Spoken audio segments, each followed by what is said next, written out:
In this video, we will discuss and revise the chapter 4th of class 11th physics, that is motion in a plane. So ये chapter 4th है हमारा, ये around हमारा 5 to 7 marks का ये examination में आता है। लेकिन इसकी जो वैल्यू है सिर्फ 5 to 7 मार्क्स ही नहीं है। ये जो हमारा चैप्टर है ये बहुत ही ज़्यादा इंपॉर्टेंट है, क्योंकि जो चैप्टर में जो इक्वेशंस हैं, फॉर्मूलेज और डेरिवेशंस हैं, वो हमारे और भी फिजिक्स के चैप्टर्स में हमारे काम आते हैं। तो ये हमारा जो चैप्टर है बहुत ज़्यादा इंपॉर्टेंट है, तो हम इसको अच्छे से करते हैं। सो ये जो वीडियो है पूरी देखने के बाद आपके जो कन्फ्यूजन्स हैं वो भी दूर हो जाएंगे। जैसे काफ़ी स्टूडेंट्स का मतलब कि कन्फ्यूजन होता है कि जो वर्टिकल और जो हॉरिजेंटल प्रोजेक्टाइल जो मोशन है उसमें जो टाइम के लिए, हाइट के लिए उनके जो फॉर्मूलेज होते हैं आप उसमें मतलब कन्फ्यूज हो जाते हैं काफ़ी बच्चे। तो ये वीडियो पूरी देखने के बाद आप इस चैप्टर को अच्छे से कोरिलेट कर पाओगे और अब जो आपके सारे कन्फ्यूजन है वो भी आपके सभी दूर हो जाएंगे। So let start the revision.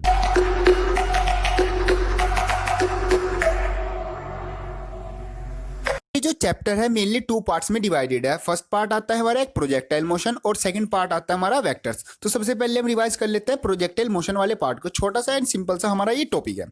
सबसे पहले इसकी डेफिनेशन आती है, व्हाट इज प्रोजेक्टाइल मोशन?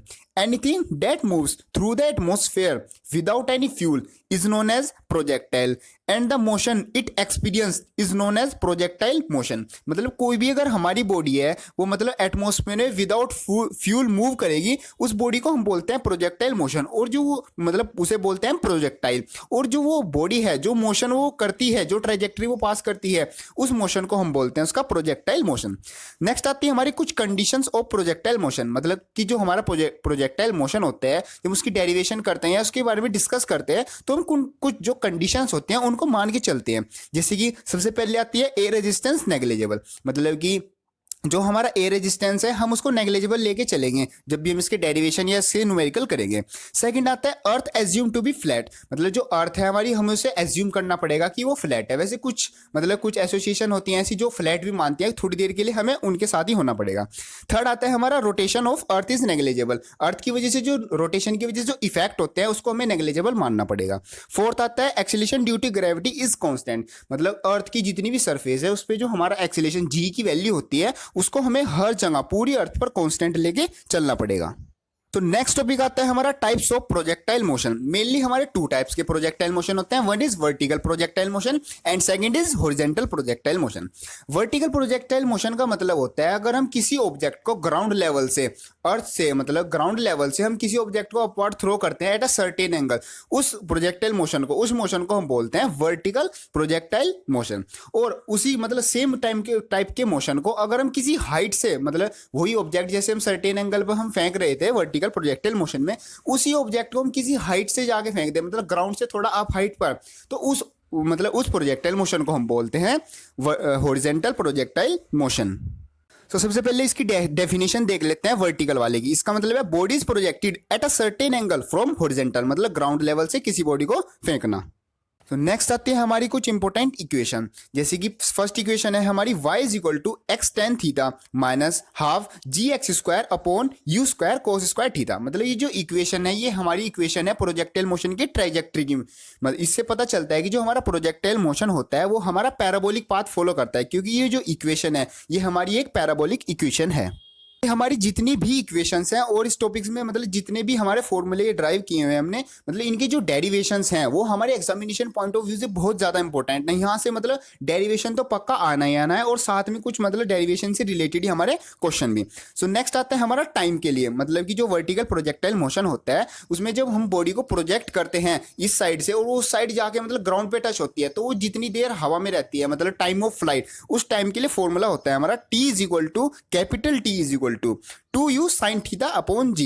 इसमें कैपिटल टी का मतलब है मतलब पूरा टाइम, मतलब यहाँ से प्रोजेक्ट होने से और लास्ट में जो ग्राउंड में टच होगी वो, और जिसमें स्मॉल टी होता है वो होता है मतलब स्मॉल टी हमारे 2 होते हैं। एक तो time of ascent and time of descent, मतलब ऊपर मैक्सिमम हाइट तक जाने के लिए टाइम और मैक्सिमम हाइट से बिल्कुल ग्राउंड पर टच होने का टाइम, उसको बोलते हैं स्मॉल टी। उन दोनों का मीन निकाल के हम निकालते हैं कैपिटल टी, जो कि होता है हमारा T is equal to 2u sine theta upon g. इसमें u है हमारी इनिशियल वेलोसिटी। नेक्स्ट फॉर्मूला आता है हमारा हाइट के लिए। मतलब जो हमारा प्रोजेक्टाइल मोशन है वो मैक्सिमम कितनी हाइट तक जाता है उसका फॉर्मूला होता है हमारा h is equal to u square sine square theta upon 2g। और नेक्स्ट है हमारा रेंज के लिए। रेंज के लिए मतलब जो है कि जो हमने इधर से बॉडी प्रोजेक्ट करी है और वो उधर जाके ग्राउंड पे टच हुई है, वो मतलब कितनी दूर तक गई है, उसके लिए फॉर्मूला आता है range is equal to u square sine 2 theta upon g. अब जो ये हमारे हाइट, मैक्सिमम हाइट और रेंज के जो फॉर्मूले होते हैं मतलब काफ़ी थोड़ा सेम है, इसमें मतलब कन्फ्यूजन हो जाता है। वैसे तो सिंपल है, आसानी से याद हो जाते हैं, लेकिन फिर भी इनको याद करने का एक सिंपल सा मेथड है। जैसे हाइट के लिए एक फॉर्मूला है। हाइट का मतलब क्या होता है, मतलब थोड़ी सी ऊंचाई, मतलब ऊपर, एक तरह से हम उसको बोल सकते हैं कि वो ऊपर की साइड है। तो हाइट के लिए जो हमारा साइन है, साइन में जो हमारा 2 लगा हुआ है वो अपर साइड लगा हुआ है, मतलब स्क्वायर बना हुआ है। तो सिंपल हम ऐसे याद रख सकते हैं। जैसे रेंज के लिए कहाँ पर है, मतलब 2 वो नीचे है, मतलब साइन 2 थीटा है। अब रेंज क्या होती है, रेंज एक तरह से हम सीधे सीधे नापते हैं, तो हम इसको मतलब ऐसे याद रखने के लिए यूज कर सकते हैं कि रेंज है मतलब 2 मतलब सामने आएगा, तो साइन 2 थीटा। और हाइट है, हाइट मतलब ऊपर मतलब साइन स्क्वायर थीटा।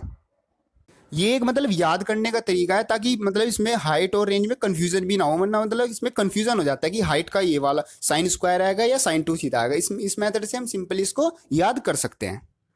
अब जो रेंज होती है, रेंज से हमारा ना एक बहुत इंपॉर्टेंट क्वेश्चन बनता है, एग्जाम में काफी बार आ भी चुका है। उसमें करना पड़ता है कि क्वेश्चन आता है show that the range is same for theta and 90 minus theta. मतलब कि हमें शो करना पड़ता है कि जो थीटा है और 90 माइनस थीटा है एंगल से जो हम प्रोजेक्ट करेंगे, उन दोनों के लिए जो हमारी रेंज आती है वो सेम आती है। उसका डेरिवेशन भी बहुत इंपॉर्टेंट है। नेक्स्ट आती है हमारी वेलोसिटी, मतलब जो हमने बॉडी प्रोजेक्ट किया है वो किस वेलोसिटी से मूव करेगी। उसका हमारा सिंपल फॉर्मूला है v is equal to under root u square plus g square t square minus 2u gt sine theta.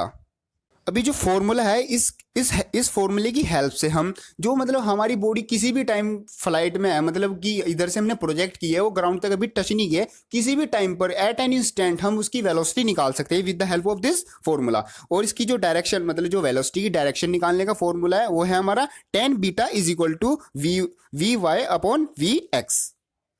अब वेलोसिटी से भी एक हमारा डेरिवेशन, इसका मतलब जो एक्सप्रेशन है वो तो हमारा, उसका डेरिवेशन तो इंपॉर्टेंट है ही, लेकिन इससे एक्स्ट्रा क्वेश्चन भी हमारा बनता है जो कि है show that in the projectile motion object return to the ground at the same speed and with the same angle with which it was projected. मतलब कि जिस एंगल और जिस स्पीड से हमने बॉडी को प्रोजेक्ट किया था प्रोजेक्टाइल मोशन के लिए, उसी स्पीड और उसी एंगल से वो है जो ग्राउंड को टच करेगा। इसका डेरिवेशन भी हमारा काफी इंपॉर्टेंट है, एग्जाम में आ चुका है।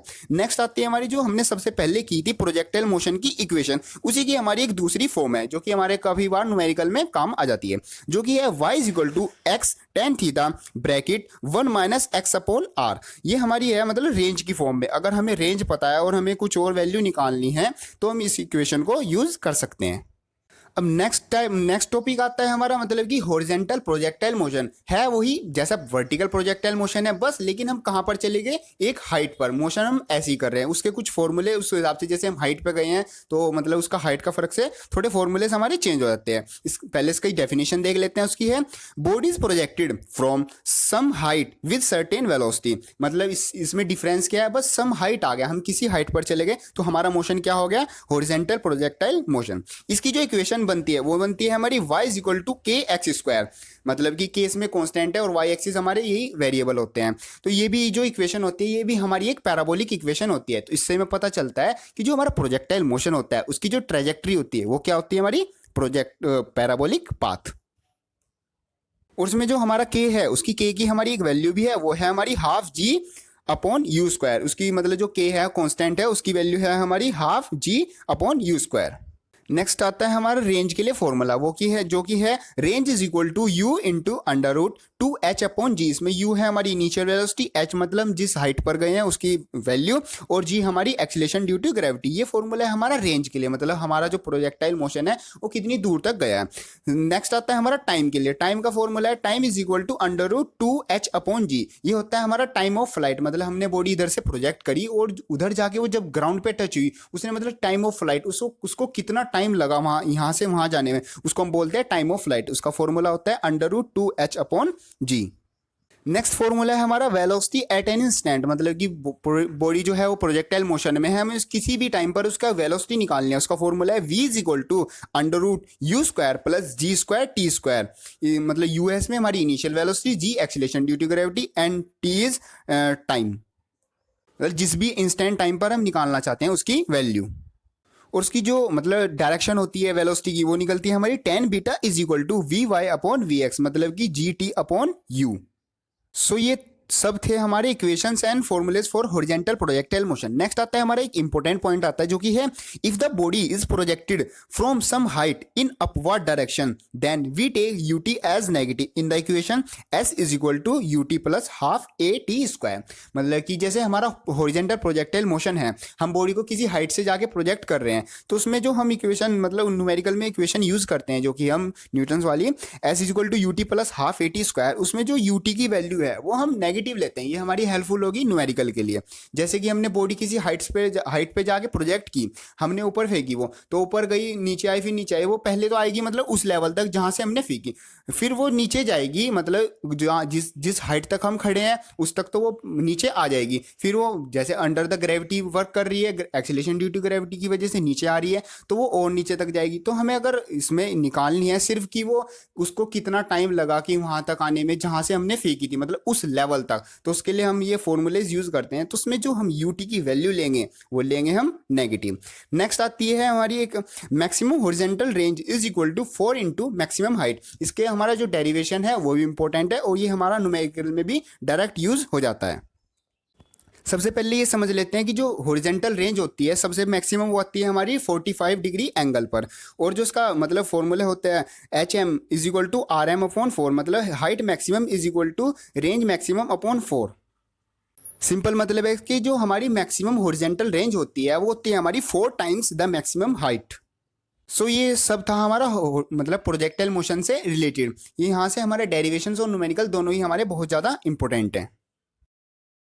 सो अब आता है हमारा चैप्टर का सेकंड पार्ट जो कि हमारा वेक्टर्स। काफ़ी इंपॉर्टेंट एंड इंटरेस्टिंग टॉपिक है, जैसे कि इसमें हमारे जो थ्योरी है, न्यूमेरिकल्स हैं, बहुत ज़्यादा इंपॉर्टेंट है। अच्छा, उससे पहले अगर आपको लग रहा है कि वीडियो काफ़ी हेल्पफुल है तो आप प्लीज़ इसको लाइक ज़रूर करें।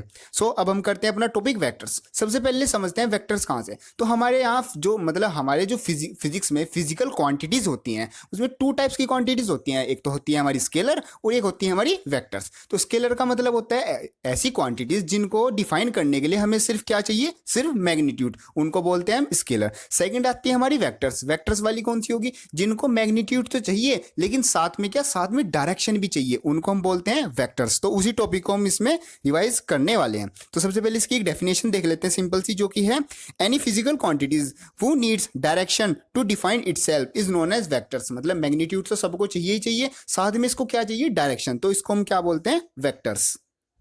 हमारे कुछ जो वेक्टर्स हैं मतलब टाइप्स ऑफ वेक्टर्स, कुछ बेसिक डेफिनेशन आती है, हम सबको एक बार रिवाइज कर लेते हैं। सबसे पहले आता है हमारा पोजीशन वेक्टर। इसका मतलब है a vector which gives the position of an object with reference to the origin is known as position vector. मतलब ऐसा वेक्टर जो कि ऐसी फिजिकल क्वांटिटी है, ये हमारी वेक्टर जो कि हमें जो ऑब्जेक्ट है हमारा, जो बॉडी है, उसकी पोजीशन के बारे में बताए, उसको बोलते हैं हम पोजीशन वेक्टर। नेक्स्ट आता है हमारा डिस्प्लेसमेंट वेक्टर। इसका मतलब है a vector which tells how much and in which direction an object has change its position vector in a given interval of time. मतलब इसका सिंपल मीन्स है, डिस्प्लेसमेंट वेक्टर का मतलब वो है कि ऐसा वेक्टर जो कि हमको बताए कि जो हमारा ऑब्जेक्ट है उसकी जो पोजीशन वेक्टर है, जो पोजीशन वेक्टर वो किस डायरेक्शन में और कितना चेंज हुआ है। अगर जो वेक्टर हमको ये बताएगा उस वेक्टर को हम क्या बोलेंगे, डिस्प्लेसमेंट वेक्टर। ये हमारा 2 टाइप्स का होता है। सबसे पहले आता है पोलर वेक्टर। ये डिस्प्लेसमेंट वेक्टर के पार्ट्स हैं। पोलर वेक्टर का मतलब होता है the vectors which have starting points are known and polar vectors. जो जैसे कि example displacement vector and velocity. जैसे वेलोसिटी होता है initial velocity and final velocity, displacement भी initial point and final point. जिसका भी इनिशियल स्टार्टिंग पॉइंट होगा उस वेक्टर को हम बोलेंगे polar vector. Next type of vector आता है हमारा एक्सियल वेक्टर। इसका मतलब होता है the vectors which represent rotational effect. मतलब ऐसे वेक्टर्स जो कि हमको दिखाएं कि कोई रोटेशनल इफेक्ट है, उसको डिफाइन करे, उन वेक्टर्स को हम बोलते हैं एक्सियल वेक्टर। फॉर एग्जांपल जैसे हमारा एंगुलर वेलोसिटी हो गया, टॉर्क हो गया, और ये थी हमारी कुछ बेसिक डेफिनेशन वेक्टर्स की। अब आते हैं हमारे कुछ जैसे सम डेफिनेशन ऑफ वेक्टर्स अलजेब्रा। मतलब अलजेब्रा में आते हैं जैसे पॉजिटिव नेगेटिव, मतलब मैथमेटिकल सम। तो इसमें भी हमारे कुछ इस टाइप के वेक्टर्स आते हैं। जैसे सबसे पहले आता है इक्वल वेक्टर्स। इसका मतलब है vectors which have same magnitude and same direction. मतलब ऐसे 2 या 2 से ज्यादा वेक्टर्स जिनकी सेम मैग्नीट्यूड हो और सेम ही डायरेक्शन हो, उन वेक्टर्स को हम बोलते हैं इक्वल वेक्टर्स। नेक्स्ट आता है नेगेटिव ऑफ वेक्टर। इसका मतलब है 2 vectors having same magnitude but opposite direction are known as negative vectors। मतलब जैसे हम बोलते हैं 10 मीटर इन नॉर्थ डायरेक्शन, तो हम अगर उसको उल्टा कर दे 10 मीटर इन साउथ डायरेक्शन, तो उसका मतलब अपोजिट हो जाएगा। मतलब क्या हो जाएगा, नेगेटिव वेक्टर। नेक्स्ट आता है हमारा मॉडुलस ऑफ वेक्टर। अब मॉडुलस का मतलब हमें पता है, मतलब कोई पॉजिटिव, जिस मतलब कि उसको मॉडुलस करके उसका पॉजिटिव बना देता है अलजेब्रा में। तो मॉडुलस ऑफ वेक्टर का मतलब है मैग्नीट्यूड ऑफ दैट वेक्टर, मतलब कोई भी वेक्टर है अगर उसका मैग्नीट्यूड निकाल देते हैं उसको हम बोलते हैं मॉडुलस ऑफ वेक्टर। नेक्स्ट आता है हमारा, ये बहुत इंपॉर्टेंट है, यूनिट वेक्टर। इसका मतलब है a vector of unit magnitude in the direction of a given vector. मतलब कि जो हमारा कोई किसी भी टाइप का वेक्टर है, मतलब गिवन वेक्टर है, उसका ही उसी डायरेक्शन में उसका यूनिट मैग्नीट्यूड का वेक्टर, उसको हम बोलते हैं यूनिट वेक्टर, जिसको हम निकालते हैं A cap is equal to vector A upon magnitude of vector A. मतलब ए कैप जो होगा इसमें उसको हम बोलते हैं यूनिट वेक्टर। और ये जो यूनिट वेक्टर होता है ये हमारा डायमेंशनल लेस होता है। नेक्स्ट डेफिनेशन आती है हमारी वेक्टर्स की, वो आती है हमारी फिक्स्ड वेक्टर या फिर लोकलाइज्ड वेक्टर। उसका मतलब है vectors who have initial point whose initial point is fixed. मतलब ऐसे वेक्टर जिनका जो इनिशियल पॉइंट है अगर वो फिक्स हो जाए तो उसको बोलते हैं हम fixed vector. And free vector का मतलब है जिनका इनिशियल पॉइंट फ्री ना हो, मतलब कोई इनिशियल पॉइंट ना हो, तो उसको बोलते हैं हम free vectors. Next and important vector आता है हमारा जीरो वेक्टर या फिर इसको हम बोल देते हैं नल वेक्टर। इसका मतलब है a zero vector is that vector that have zero magnitude and an arbitrary direction. इसका मीन्स है ऐसा वेक्टर जिसकी मतलब कोई भी एक डायरेक्शन है और लेकिन उसका जो मैग्नीट्यूड है वो जीरो है, तो उस वेक्टर को हम बोलते हैं नल वेक्टर। ये भी वेक्टर जो है ये काफी इंपॉर्टेंट है हमारा न्यूमेरिकल्स में भी, और मतलब वैसे भी इसका काफी यूज है। सो ये थी हमारी कुछ बेसिक्स वेक्टर्स की डेफिनेशन, जो कि कभी कभी एग्जाम में 1 मार्क्स में पूछ भी लेते हैं, और नहीं भी तो हमें वैसे अपनी बेसिक नॉलेज के लिए याद होनी चाहिए। सो नेक्स्ट आता है अब हमारा मोस्ट इंपोर्टेंट टॉपिक चैप्टर का, जो कि है हमारा एडिशन ऑफ टू वेक्टर्स। इस पहले इसकी डेफिनेशन देख लेते हैं, जो कि है the resultant of two vectors is that single vector which produces the same effect as the individual vectors together would produce. इसका मतलब हमारे पास टू वेक्टर्स हैं, उनको मिलाकर हमने एक सिंगल वेक्टर बनाया जो कि हमारा सेम इफेक्ट प्रोड्यूस करता है, जो कि जैसा कि हमारे जो दो वेक्टर्स हैं वो आपस में मिलकर करते हैं, ऐसे ही हमारा वो एक सिंगल वेक्टर करता है। तो इसको हम बोलते हैं एडिशन ऑफ टू वेक्टर्स। इसके हमारे कुछ मेथड्स हैं, जैसे सबसे मतलब मेन मेथड होता है ट्रायंगल लॉ और पैरेललोग्राम लॉ, और थर्ड आता है हमारा पॉलीगन लॉ। हमारे वैसे तीनों ही इंपॉर्टेंट है, हम बारी बारी करके सबको एक बार डिस्कस करते हैं। सबसे पहले आता है हमारा ट्रायंगल लॉ। इसकी सबसे पहले बेसिक डेफिनेशन देख लेते हैं, मतलब इसको समझ लेते हैं। इसका मतलब है if two vectors can be represented both in the magnitude and direction by the two sides of a triangle taken in order, मतलब सेम डायरेक्शन में हमने लिए हुए हैं, then the third side of that triangle gives the resultant vector taken in opposite direction.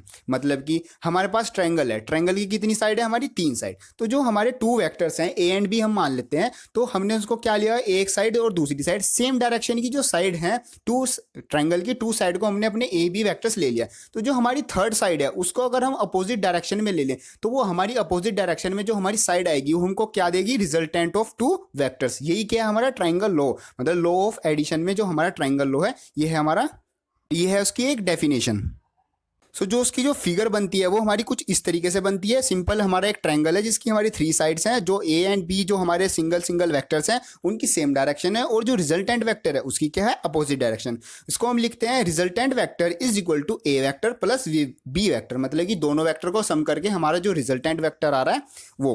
अब इसको mathematical term में लिखते हैं, मतलब जो न्यूमेरिकल में भी यूज करते हैं आंसर निकालने के लिए क्वेश्चन के, मतलब उसको लिखते हैं हम R is equal to under root a square plus b square plus 2ab cos theta. इसमें जो आर है वो है हमारा रिजल्टेंट वेक्टर, ए हमारा उसका मतलब ए है जो मैग्नीट्यूड था, मैग्नीट्यूड है हमारा ए वेक्टर का, बी मतलब जो बी वेक्टर है उसका मैग्नीट्यूड, एंड जो हमारा cos थीटा मतलब इसमें जो थीटा आता है वो आता है हमारा angle between a vector and b vector. अब ये जो वेक्टर है, वेक्टर में क्या आर क्या आ गया हमारा? मैग्नीट्यूड। इसकी डायरेक्शन कैसे आएगी? डायरेक्शन आएगी tan beta is equal to b sine theta upon a plus b cos theta. इसमें जो ए बी है हमारे जो हैं जो वेक्टर के मैग्नीट्यूड थे। नेक्स्ट लॉ आता है हमारा parallelogram law of vectors addition. इसमें हम समझते हैं, इसमें है अगर जो हमारा हमें पता है जो पैरेललोग्राम होता है उसकी opposite sides parallel and equal होती है, मतलब ट्रायंगल में वो उसमें जो रेक्टेंगल होता है उसमें भी होती है, लेकिन उसमें 90 डिग्री का होता है एंगल, इसमें हमारा 90 डिग्री का नहीं होता है। तो पैरेललोग्राम में हम इसमें जो हमारे वेक्टर्स हैं ए एंड बी वो हमारे एक किसी सिंगल पॉइंट सेम पॉइंट से दोनों ओरिजिनेट होते हैं। तो अगर हम जो हमारा उन सेम पॉइंट से जो डायगोनल जाता है हम उसको कंसीडर करें तो वो इन दोनों वेक्टर्स का हमें क्या प्रोवाइड करता है? Resultant vector. जैसे हमारा फिगर में शो हो रखा है, जो ए बी वेक्टर्स है वो सेम, जो हमारा पैरेललोग्राम है उसके सेम पॉइंट से दोनों ओरिजिनेट हो रखे हैं, और जो उनके बीच से जो डायगोनल जा रहा है उसी पॉइंट से उस वेक्टर का, वो वेक्टर कौन सा है हमारा रिजल्टेंट वेक्टर, जो कि मिलता है हमें R is equal to vector a plus vector b, और मैथमेटिकल टर्म में आर रिजल्टेंट वेक्टर उसका मैग्नीट्यूड मतलब is equal to under root a square plus b square plus 2ab cos theta. इसमें वही ए जो है हमारा वो वेक्टर ए का मैग्नीट्यूड, बी हमारा वेक्टर बी का मैग्नीट्यूड, और थीटा हमारा एंगल जो ए वेक्टर ए है और बी है उन दोनों के बीच का एंगल। नेक्स्ट आता है हमारा पॉलीगन लॉ। ये हम कब यूज करते हैं, जब हमारे मतलब दो से ज्यादा वेक्टर हो जाए तो हम यूज करते हैं पॉलीगन लॉ। ये सिंपल जैसे हमारा ट्रायंगल लॉ है ना, बिल्कुल ऐसा ही है। इसमें होता क्या है, जैसे ट्रायंगल में होता है मतलब जो ए और बी वेक्टर्स हैं वो सेम डायरेक्शन में है ट्रायंगल के, इसमें भी ऐसे जो पॉलीगन है उसकी बहुत सारी साइड है, तो ए बी और सी डी मतलब जितने भी हैं सब सेम डायरेक्शन में है, और जो लास्ट में मतलब जो इनिशियल पॉइंट था और जो हमारा लास्ट में जो वेक्टर बचा उस उन दोनों को जो मिलाएगा अपोजिट डायरेक्शन में उसको हम बोलते हैं रिजल्टेंट वेक्टर, जिसकी वैल्यू निकलती है ऐसी, resultant vector is equal to vector A plus vector b vector c, जितने भी हमारे वेक्टर्स होते हैं उन सब के मैग्नीट्यूड को प्लस करके क्या वैल्यू निकलती है हमारी, जो हमारी रिजल्टेंट वेक्टर की मैग्नीट्यूड मतलब रिजल्टेंट वेक्टर निकलता है हमारा सिंपली वेक्टर ए plus vector B plus vector c. Simple मतलब इसका वही प्रोसीजर है जैसे हमारा ट्रायंगल लॉ का था, ऐसे ही हमारा इसका पॉलीगन लॉ का है, उसमें दो साइड थी, इसमें हम साइड बढ़ा देंगे बस। नेक्स्ट आती है हमारी properties of addition of two vectors. इसकी प्रॉपर्टीज है, दोनों इंपॉर्टेंट प्रॉपर्टीज है, एग्जामिनेशन में इनका डेरिवेशन पक्का एग्जाम में आता है। जो कि प्रॉपर्टी है commutative property and associative property. Commutative property का मतलब है vector A plus vector B is equal to vector B plus vector A, means A plus B वाला है जो is equal to B plus A, मतलब अगर जो वेक्टर है उनकी पोजिशन चेंज कर दे लेकिन फिर भी उनकी जो वैल्यू आती है वो भी सेम आए, तो उस लॉ को मतलब उस प्रॉपर्टी को बोलते हैं कि जो हमारे वेक्टर्स हैं वो आपस में कम्यूटेटिव है। नेक्स्ट आती है हमारी एसोसिएटिव। एसोसिएटिव का मतलब in bracket A plus vector B plus vector C is equal to vector A plus in bracket B plus C. ये थी हमारी properties of vector addition. Exam में यहाँ से पक्का क्वेश्चन आता है कि show that the properties of vector addition that is commutative और एसोसिएटिव, यहाँ से पक्का। अब नेक्स्ट आते हैं हमारे कुछ इंपॉर्टेंट नोट्स आते हैं जो कि हमारे हेल्पफुल, बहुत ज़्यादा हेल्पफुल होंगे न्यूमेरिकल्स में। सबसे पहले आता है अगर हमें किसी भी वेक्टर का मैग्नीट्यूड निकालना है, उसका हम निकालने का फॉर्मूला है जो भी उसके एक्स वाई और जेड डायरेक्शन में जो उसकी वैल्यू है उन सब का स्क्वायर करके उन सब को प्लस करके रूट कर दें तो हमारी क्या आ जाती है, उस जो वेक्टर है उसके मैग्नीट्यूड की वैल्यू। अब यूनिट वेक्टर हमने पहले भी समझा है, यूनिट वेक्टर मतलब जिसका मैग्नीट्यूड 1 होता है, उसकी हम निकालते हैं ए कैप बोलते हैं यूनिट वेक्टर को। A cap is equal to vector A upon magnitude of vector A. तो वेक्टर ए हमारा होता है जैसे A X I plus A Y J plus A Z के, तो ये तो होता है हमारा वेक्टर ए। अगर हम इसमें मतलब इसके अपॉन में लिख दें जो हमारा ये वेक्टर है वेक्टर ए, इसका मॉडुलस मतलब इसका मैग्नीट्यूड, तो हमारा क्या बन जाता है यूनिट वेक्टर। नेक्स्ट है हमारा जैसे ये है magnitude of a is equal to under root a x square plus A y square, मतलब इसमें हमारा जो जेड में वैल्यू थी वो हमारी नहीं थी तो उसको हम प्लस नहीं करते हैं। सिंपल जैसे मैग्नीट्यूड हमेशा हम सेम मेथड से निकाल लेंगे, यही जैसे अंडर रूट करके जिसमें भी जिस डायरेक्शन में जो उसकी वैल्यू है उसका हम क्या कर देंगे स्क्वायर। जिसमें ए एक्स की वैल्यू होती है वो होती है ए कोस थीटा, और ए वाई की जो होती है मतलब ए साइन थीटा, मतलब जो एक्स डायरेक्शन में हम एंगल लेते हैं वो लेते हैं हम कोस, और जो वाई डायरेक्शन में लेते हैं वो लेते हैं हम साइन। नेक्स्ट आते हैं हमारे बेस वेक्टर्स। इसका मतलब होता है जैसे आई कैप जे कैप एंड के कैप, ये हमारे मतलब यूनिट वेक्टर्स ही होते हैं। इनको हम यूज करते हैं किसी भी वेक्टर्स की डायरेक्शन को रिप्रेजेंट करने के लिए।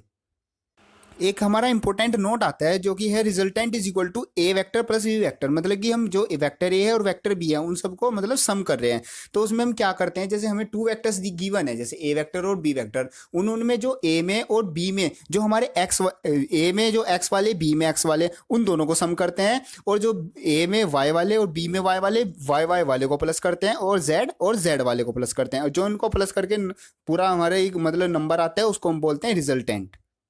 नेक्स्ट टॉपिक आता है हमारा प्रोडक्ट्स ऑफ वेक्टर्स। बहुत इंपॉर्टेंट टॉपिक है, यहाँ से तो न्यूमेरिकल पक्का एग्जाम में आता है। तो प्रोडक्ट्स ऑफ वेक्टर का मतलब है इसमें हमारे टू पार्ट्स हैं, scalar product and vector product. सबसे पहले करते हैं हम स्केलर प्रोडक्ट। इसका मतलब है product of magnitude of a vector A and vector B and cosine of the angle theta between them, मतलब कि जो हमारे पास टू वेक्टर्स हैं ए एंड बी उन दोनों का, उनके जो मैग्नीट्यूड है उन दोनों का प्रोडक्ट, साथ में cosine of the angle between them, A और बी के जो बीच में जो एंगल है उसका कोसाइन करने, जिसको हम मतलब टर्म में लिखते हैं A vector dot B vector is equal to A B cos theta.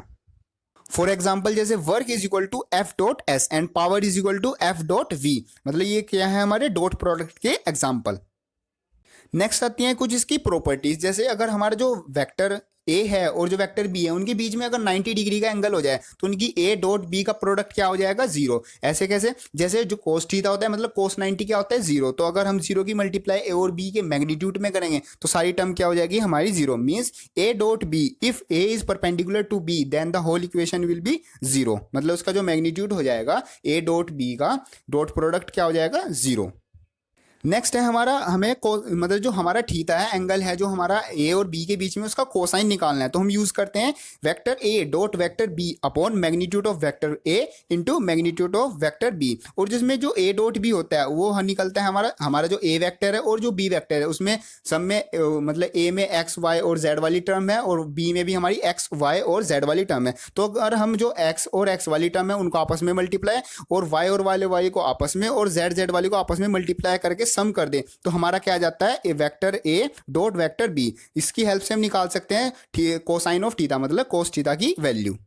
Next है हमारी जैसे ए डॉट ए वेक्टर, अगर हम वेक्टर ए डॉट वेक्टर बी निकाले तो हमेशा उसकी वैल्यू आएगी हमारी ए स्क्वायर और जो उसमें थीटा होगा वो होगा हमारा जीरो, क्योंकि अगर हम किसी वेक्टर को उसी वेक्टर पे मतलब प्लेस करेंगे तो उसके बीच का जो एंगल हो जाएगा वो थीटा हो जाएगा और कोस जीरो की वैल्यू होती है हमारी 1। तो जैसे ए डॉट बी होता है हमारा ए बी कोस थीटा, क्योंकि कोस थीटा मतलब कोस जीरो की वैल्यू होगी 1 और बी की जगह क्या है यहाँ पर ए ही है तो क्या हो गया ए स्क्वायर। अभी हम इसको देख लेते हैं हमारे बेस वेक्टर्स की टर्म में, जैसे I dot I, J dot J and के डॉट के, ये सब की वैल्यू होती है हमारी 1 और बाकी हमारे जितने भी जैसे आई डॉट के और आई डॉट जे इन सब की वैल्यू हो जाएगी हमारी 0। ऐसे कैसे, जैसे कि हमारा आई डॉट आई, आई का मतलब एक बेस वेक्टर है तो यूनिट वेक्टर, तो इसकी वैल्यू हो जाती है 1। तो जैसे हम यहाँ पर रखते हैं और थीटा आई डॉट आई जैसे हमने किया ए डॉट ए तो उसमें जो थीटा बन रहा था हमारा होता 0, तो कोस 0 की वैल्यू तो हो गई हमारी 1 और जो आई की वैल्यू है वो भी हमारी क्या है 1, तो 1 इंटू 1 हो जाएगा हमारा 1। तो जैसे I dot I, J dot A और के डॉट के इस इन सब की वैल्यू होती है 1। बाकी जितने भी इस डॉट प्रोडक्ट में हम और किसी का मतलब बेस वेक्टर्स को आपस में मल्टीप्लाई करेंगे उनका डॉट प्रोडक्ट निकाल लेंगे वो सब क्या आएगा हमारा 0। ये हमें डायरेक्ट भी याद होना चाहिए, न्यूमेरिकल में भी काफी हेल्पफुल होता है। नेक्स्ट आता है हमारा vector product means cross product. इसकी डेफिनेशन है product of magnitude of vector A and b and sine of the angle theta between them whose direction is perpendicular to the plane of two vectors and given by n cap. मतलब कि a cross B मतलब vector A cross vector B is equal to A B sine theta and n cap. So a cross b का मतलब है A B sine theta N cap. इसमें A है हमारा magnitude of vector A, B हमारा magnitude of vector B and sine theta, theta है इसमें जो ए एंड बी है vector A and vector B उनके बीच का थीटा मतलब जो एंगल है उनके बीच का। और एन कैप है एक हमारा बेस वेक्टर, मतलब कि एन कैप जो है एक यूनिट वेक्टर है जो कि हमारा शो करता है डायरेक्शन जो कि हमारी परपेंडिकुलर है ए क्रॉस बी के। नेक्स्ट आती है हमारी जो वेक्टर प्रोडक्ट है उसकी जो वेक्टर प्रोडक्ट है उसकी मतलब बेसिक प्रॉपर्टी। जैसे इसमें हमें अगर एन कैप निकालना हो उसको हम निकालते हैं N cap is equal to A cross B मतलब vector A cross vector B upon magnitude of vector A cross vector B, मतलब जो उनका क्रॉस प्रोडक्ट है उनका मैग्नीट्यूड मतलब पहले सबसे पहले ऊपर वेक्टर फिर नीचे उसका मैग्नीट्यूड, उससे निकलती है हमारी एन कैप की वैल्यू। अगर इसमें हमें साइन थीटा निकालना हो उसके हम निकालते हैं magnitude of cross product of vector A and vector B upon magnitude of a into magnitude of b. Next आता है हमारा जो ए क्रॉस बी है वेक्टर प्रोडक्ट इनका in terms of rectangular component. जैसे हम डॉट प्रोडक्ट करते थे उसमें जो एक्स वाले हैं और जो वाई वाले हैं हम उनको आपस में मल्टीप्लाई करके आपस में कर देते प्लस, इससे हमारा जो ए डॉट बी है उसकी वैल्यू आ जाती थी। इसमें जो ए क्रॉस बी है इसको हम निकालते हैं डिटर्मिनेंट मेथड से, डिटर्मिनेंट मेथड से हम इसको निकालते हैं। जैसे कि ए क्रॉस बी मतलब वेक्टर ए वेक्टर बी हम उसका क्रॉस प्रोडक्ट निकालते हैं। सबसे पहले हम मतलब इसको एक रेक्टेंगल मतलब साइड बना लेते हैं, उसमें जो वेक्टर ए है उसके कंपोनेंट से लिख लेते हैं और जो हमारा वेक्टर बी है उनके हम कंपोनेंट्स लिख लेते हैं। और जैसे हम इसको करते कैसे हैं, जैसे कि सब हम पहले फर्स्ट वाली जो आई वाली लाइन है उसको हाइड करके जो बाकी बचे हैं उनका क्रॉस प्रोडक्ट करते हैं और फिर जो जे वाली लाइन है फिर उसको हाइड करके आपस में क्रॉस प्रोडक्ट करते हैं, फिर लास्ट में के वाली लाइन को हाइड करके जो बचे हुए हैं उनका क्रॉस प्रोडक्ट करते हैं।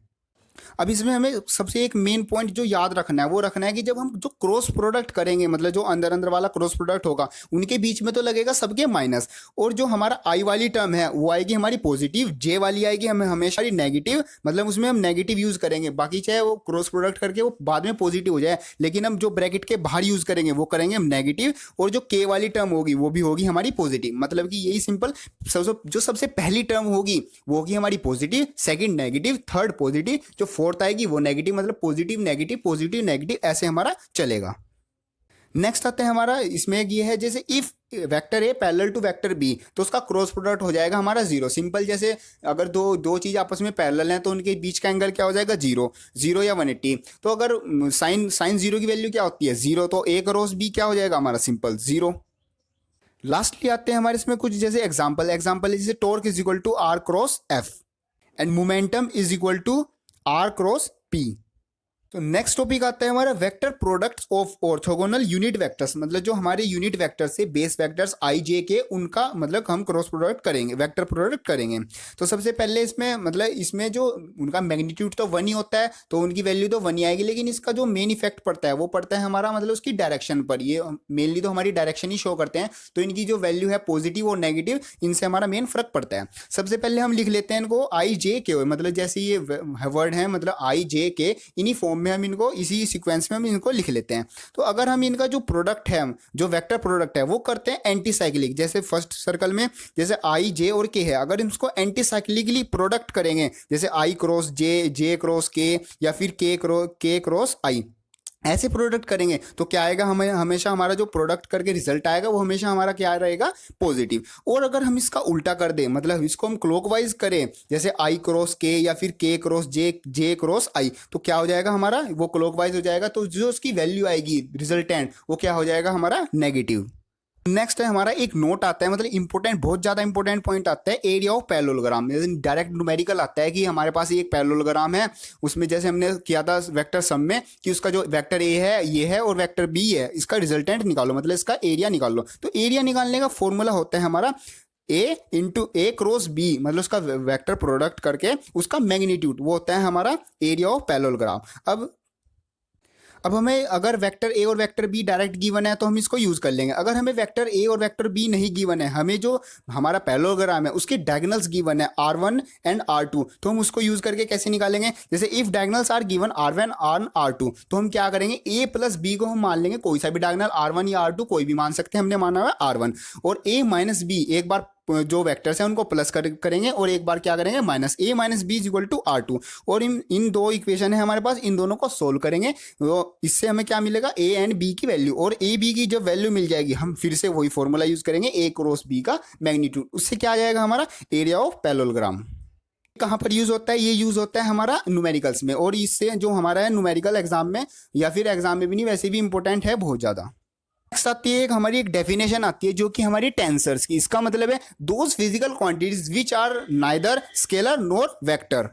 नेक्स्ट एंड इंपॉर्टेंट आते हैं हमारे डायरेक्शन कोसाइंस। डायरेक्शन कोसाइंस मतलब जैसे हमारे जो मतलब ग्राफ होता है उसमें x y and z axis होती हैं, तो उसमें हमारा कोई भी वेक्टर होता है पोजीशन वेक्टर, उसकी पोजीशन को डिफाइन करने के लिए उसमें जो एंगल्स बने होते हैं, एक्स एक्सिस से अल्फा, वाई एक्सिस से बीटा और जेड एक्सिस से गामा, उनकी जो डायरेक्शन कोसाइंस है वो होते हैं हमारे, जैसे कोस अल्फा निकलता है हमारा ए एक्स अपॉन ए, मतलब जो वेक्टर ए है उस वेक्टर ए वाला उसकी एक्स डायरेक्शन में upon magnitude of that vector A, and cos beta निकलता है ए वाई, मतलब वाई डायरेक्शन में उसकी value upon magnitude of that vector a, cos gamma is equal to a z upon a.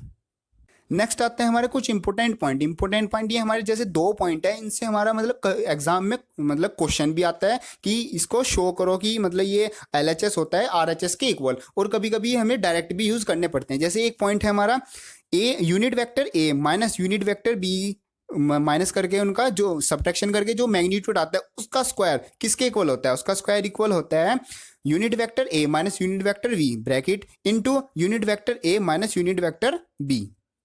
Next है जैसे हमारा a cross B, मतलब vector ए cross vector b का मैग्नीट्यूड वो का होल स्क्वायर किसके इक्वल होता है, जो हमारा मैग्नीट्यूड है ए, मैग्नीट्यूड ए का स्क्वायर प्लस मैग्नीट्यूड बी का square minus a dot b का जो हमारा डॉट प्रोडक्ट है उसका स्क्वायर। सो लास्टली इस चैप्टर में आती है हमारी कुछ चैप्टर की मतलब लास्टली कुछ बेसिक डेफिनेशन जो कि है, जैसे सबसे पहले आता है एंगुलर डिस्प्लेसमेंट मींस थीटा। इसका डेफिनेशन है angle form by the initial and final position of the centre of a circular path is known as the angular displacement. मतलब जैसे हमारा कोई भी बॉडी है, अगर वो सर्कुलर पाथ में मूव करे तो उसकी जो इनिशियल पोजीशन थी और जो फाइनल पोजीशन थी उनके बीच में जो थीटा बनता है उसको हम बोलते हैं एंगुलर डिस्प्लेसमेंट। जो उसकी वैल्यू होती है मतलब theta is equal to arc upon radius, और जो इसकी मतलब यूनिट होती है वो होती है हमारी रेडियन। नेक्स्ट आती है हमारी एंगुलर वेलोसिटी मतलब ओमेगा। इसका मतलब होता है एंगुलर डिस्प्लेसमेंट पर unit time give us angular velocity means omega. Omega is equal to delta theta upon delta t means मतलब जो हमारी डिस्प्लेसमेंट है पर यूनिट टाइम उसको हम बोलते हैं एंगुलर वेलोसिटी, और उसकी जो यूनिट होती है वो होती है हमारी रेडियन पर सेकंड। नेक्स्ट आता है हमारा angular acceleration means change in angular velocity पर unit time is known as angular acceleration. वही हमारा जैसे एक्सीलरेशन चेंज इन वेलोसिटी जिसमें हो हमारा, जैसे हम इसमें सर्कुलर पढ़ रहे हैं तो सर्कुलर में क्या आ जाएगा हमारा delta omega upon delta T, और जो उसकी यूनिट बनेगी एंगुलर एक्सीलरेशन की वो होगी हमारी रेडियन पर सेकंड स्क्वायर। नेक्स्ट आता है हमारा रिलेशंस। कुछ रिलेशंस हैं जैसे हमारे जो लीनियर वेलोसिटी होती है, लीनियर एक्सीलरेशन होता है, उन linear velocity and linear, I repeat, जो हमारे मतलब ये कुछ रिलेशंस हैं हमारे linear velocity and angular velocity में, जो कि है हमारा v is equal to r cross omega. और एक रिलेशन है हमारा linear acceleration and angular acceleration में, जो कि है हमारा a is equal to r cross alpha. मतलब इसमें जो a है हमारा वो है लीनियर एक्सीलरेशन, और जो r है वो रेडियस, एंड जो अल्फा है वो है हमारा एंगुलर एक्सीलरेशन। और जो हमारा फर्स्ट वाले में से जो फर्स्ट वाली रिलेशन था उसमें v था हमारा लीनियर वेलोसिटी, ओमेगा मीन्स हमारी एंगुलर वेलोसिटी, और r हमारा रेडियस। नेक्स्ट आता है हमारा टॉपिक सेंटीपिटल फोर्स। इसका मतलब है force acts perpendicular to the motion towards the centre of circular path is known as centripetal force. मतलब कि जो ऐसी फोर्स जो मोशन के परपेंडिकुलर वर्क करती है वे towards the centre of circular path, उस फोर्स को हम बोलते हैं सेंटीपिटल फोर्स। उसकी जो वैल्यू होती है वो होती है हमारी, जैसे फोर्स की सिंपल वैल्यू होती है F is equal to ma, तो इसमें हम यूज करते हैं FC मतलब सेंटीपिटल फोर्स आता है F is equal to ma। F हो गया हमारा फोर्स, m मास और a हमारा एक्सीलरेशन। तो हम इसको थोड़ा सा और क्लैरिफाई करते हैं। m इंटू जो a की वैल्यू आती है वो होती है हमारी v स्क्वायर अपॉन r, और इसमें हम इसको और रखते हैं जैसे v स्क्वायर की वैल्यू पिछले एंगुलर वेलोसिटी से निकाली हमने r ओमेगा का होल स्क्वायर। तो ये जो हमारी लास्टली जो fc की वैल्यू निकल के आती है वो आती है m omega square into r। इसमें जो लास्टली हमारी जो सेंटीपिटल फोर्स है उसके लिए जो वैल्यूज बन जाती हैं वो बन जाती है, एक तो आ जाती है हमारी m ओमेगा r, और एक आ जाती है हमारी m v square upon r। और इसमें जो ओमेगा होता है मतलब ओमेगा हमारी एंगुलर वेलोसिटी, उसको हम निकालने के लिए यूज करते हैं 2 पाई अपॉन टी मतलब हमारा जो टाइम पीरियड है, या फिर हम यूज कर सकते हैं 2 पाई frequency means inverse of time. इससे इस मेथड से मतलब इस इक्वेशन से हम निकाल सकते हैं ओमेगा की वैल्यू। जो इसमें हमारा a होता है मतलब एक्सीलरेशन, उसकी भी हम एक डायरेक्ट फॉर्मूले से वैल्यू निकाल सकते हैं, a is equal to r omega square. ये जो सब है ये सब हम सेंटीपिटल फोर्स के बाद जो हमारे फॉर्मूलेज हैं उनको हम डायरेक्ट यूज कर लेते हैं न्यूमेरिकल्स को मतलब इजी बनाने के लिए, उनको सोल्व करने के लिए। So this is the revision of chapter 4 motion in a plane chapter. इसमें से जो हमारा प्रोजेक्टाइल मोशन था उससे जो हमारे डेरिवेशंस हैं और उससे जो क्वेश्चंस बनते हैं डेरिवेशन से रिलेटेड वो बहुत ज़्यादा इंपॉर्टेंट है। और जो वेक्टर्स पार्ट है उसमें से हमारी कुछ बेसिक डेफिनेशन वैसे हमें नॉलेज के लिए वैसे भी पता होनी चाहिए, और जो हमारा एडिशंस है और जो हमारा प्रोडक्ट है वो भी हमारा बहुत ज़्यादा इंपॉर्टेंट है, उनकी थ्योरी पार्ट और जो हमारे न्यूमेरिकल्स के लिए वो दोनों। If this video is helpful please like it. और अगर आपका कोई भी क्वेश्चन है या फिर इस पूरे चैप्टर में कोई भी टॉपिक में कोई भी कंफ्यूजन है या फिर कुछ समझ में नहीं आया या फिर कुछ आपको सजेस्ट करना है कि मेरे पास इससे अच्छा मेथड है या फिर कुछ भी मतलब जो भी सजेशन आपके वैल्यूएबल सजेशन है आप प्लीज़ उसको कमेंट डाउन करें या फिर मेरे को इंस्टा पर पर्सनल मैसेज करें आपका कोई भी क्वेश्चन है। और इंस्टाग्राम पर हमने जो हमारा जो ये चैप्टर मतलब क्लास 11th फिजिक्स और केमिस्ट्री है इसके जो लास्ट ईयर के क्वेश्चन पेपर हैं टेस्ट पेपर्स हैं वो सब हमने वहाँ पर अपलोड कर रखे हैं, आप वहाँ पर उनको जाकर चेक कर सकते हैं। So all the best for your exams. Thank you.